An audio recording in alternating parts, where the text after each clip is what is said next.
కాబట్టి ఒక్కసారి మనం ఎస్ ఏబిఎన్ ఆంధ్రజ్యోతిలో ఒకసారి వార్త చదువుకునే ప్రయత్నం చేద్దాం. ఉగాది తర్వాత కేసీఆర్ రోడ్ షో, బహిరంగ సభలు, కార్నర్ మీటింగులు కూడా. మరో 3 స్థానాలకు అభ్యర్థుల్ని ఖరారు చేసిన బీఆర్ఎస్ అధినేత కేసీఆర్ సికింద్రాబాద్ నుంచి పద్మారావు గౌడ్, నల్గొండ నుంచి కంచర్ల కృష్ణారెడ్డి, భువనగిరి బరిలో క్యామా మల్లేష్. ఇక 16 స్థానాలకు పూర్తయిన ఎంపిక. హైదరాబాద్కు ఖరారు కాని అభ్యర్థి.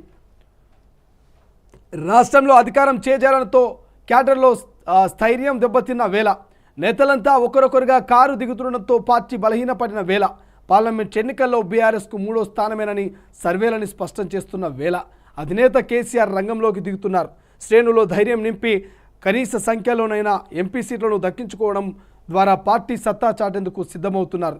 అభ్యర్థుల ఎంపిక దాదాపు పూర్తయిన నేపథ్యంలో ఉగాది పండుగ ఏప్రిల్ 9వ తేదీ తర్వాత ప్రచారం మొదలుపెట్టినట్టు సమాచారం. ఇక భారీ బహిరంగ సమావేశాలకు ప్రాధాన్యం ఇచ్చిన కేసీఆర్ ఈసారి వాటితో పాటు రోడ్ షోలు, కార్నర్ మీటింగ్లలో ఎక్కువ పాల్గొనాలని నిర్ణయించారు. తద్వారా ప్రజలకు మరింత చేరువ కావాలని భావిస్తున్నారు. మొత్తం 17 నియోజకవర్గాలలో కేసీఆర్ ప్రచారం ఉండేలా పార్టీ శ్రేణులు ప్రణాళికలు సిద్ధం చేస్తున్నారు. కాగా రాష్ట్రంలోని మొత్తం 17 లోక్సభ స్థానాలు గాను 13 స్థానాలకు ఇంతకుముందే అభ్యర్థులను ప్రకటించిన కేసీఆర్ మరో 3 స్థానాలకు అభ్యర్థుల్ని శనివారం ప్రకటించారు. ఇందులో భాగంగా సికింద్రాబాద్ నుంచి మాజీ మంత్రి ఎమ్మెల్యేలు టి పద్మారావు గౌడ్ను బరిలోకి దింపారు. ఒకసారి కేసీఆర్ గారి గురించి మాట్లాడుకుంటే మొత్తం 17 లోక్సభ స్థానాలకు గాను మాజీ ముఖ్యమంత్రి కేసీఆర్ గారు 16 స్థానాలకు అభ్యర్థుల్ని బరిలోకి దించి ఇక ఉగాది తర్వాత అంటే ఏప్రిల్ 9 తర్వాత ఉగాది తర్వాత రోడ్ షోలు, ఇక కార్నర్ మీటింగ్స్, భారీ బహిరంగ సభలకు ప్లాన్ చేస్తున్నట్టు తెలుస్తోంది. ఇప్పటికే అసెంబ్లీలో దెబ్బతిన్నటువంటి ఈ పెద్దపులి ఈ లోక్సభ ఎన్నికలలో ఎట్లా ముందుకు పోవాలి, కార్యకర్తల్ని నాయకుల్ని ఎట్లా ఉత్తేజపరచాలి, వాళ్ళ గుండెల్లో ధైర్యం ఎట్లా నింపాలి, వాళ్ళని ఎట్లా బలహీనపరిచినటువంటి కాంగ్రెస్ నుంచి బలంలోకి చేకూర్చాలన్నటువంటి అనేక వ్యూహాల్ని ఇక మాజీ ముఖ్యమంత్రి కేసీఆర్ గారు ప్లాన్ చేస్తున్నట్టు తెలుస్తూ ఉంది.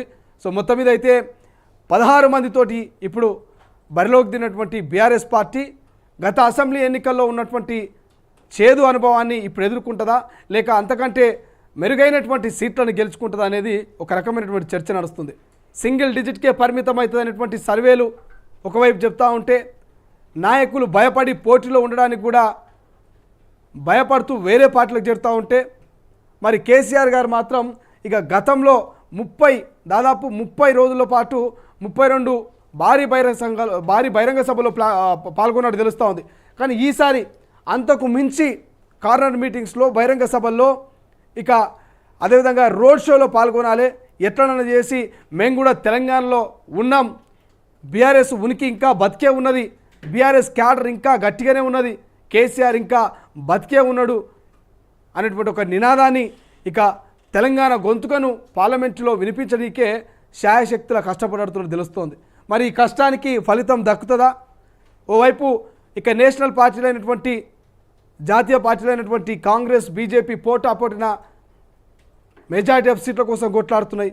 ఈ 2 జాతీయ పార్టీల మా ప్రాంతీయ పార్టీ అయినటువంటి బీఆర్ఎస్ పార్టీ మరి ఉనికిని చాటుకుంటుందా, ఉత్తగానే పారిపోతుందా అనేది మరికొద్ది రోజులు వెయిట్ చేయాలి. ఏది ఏమైనా కూడా నిన్న 3 అభ్యర్థుల్ని ప్రకటించారు. పద్మారావు గౌడ్ కావచ్చు, కంచర్ల కృష్ణారెడ్డి గారు కావచ్చు, క్యామా మల్లేష్ కావచ్చు. సో ఈ 3 అభ్యర్థులను ప్రకటించారు. ఇక మొత్తం మీద అయితే అనేక ప్రణాళికల్ని సిద్ధం చేసుకొని కేసీఆర్ మాత్రం కార్యకర్తల్లో, నాయకుల్లో మనోధైర్యాన్ని నింపే ప్రయత్నం చేస్తున్నాడు. ఏ సర్వేలు గిరివేలు నమ్మేది లేదు. ఈసారి బీజేపీ కాంగ్రెస్ని చిత్తుగా లోక్సభ ఎన్నికల్లో ఓడిస్తాం, మంచి సీట్లు మనం తెచ్చుకుంటాం అనేటువంటి ఇక మనోధైర్యాన్ని ఇస్తున్నట్టు తెలుస్తున్నది. చూద్దాం. ఓవైపు బిడ్డ అరెస్టు, మరోవైపు పార్టీ అధికారాన్ని కోల్పోవడం, ఇంకోవైపు మొన్నటిదాకా సిట్టింగ్ ఎంపీలు కూడా ఇక కారుకు షేక్ హ్యాండ్ ఇచ్చి కాంగ్రెస్లోకి వెళ్ళడం, ఇవన్నీ పరిణామాలు చూస్తూ ఉంటే ఇక కారు తెలంగాణలో ఖతమైపోయినట్టు, కారు టైర్లు పంచర్ అయినట్టు, కారు షెడ్డుకు పోయేటట్టు, ఇక ఆ తర్వాత పూర్తి స్క్రాప్గా కారు కనబడకపోవచ్చు అనేటువంటి అనేక ఊహాగానాలు అయితే మనకు వినిపిస్తున్నాయి. చూద్దాం ఏం జరుగుతుంది అనేది. మరో వార్త చూద్దాం.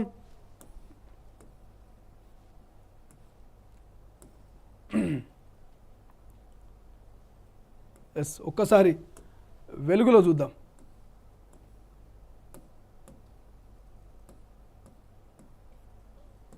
ఎస్ ఇక్కడ రాసినట్టు ఏబిఎన్ ఆంధ్రజ్యోతిలో రాసిరు.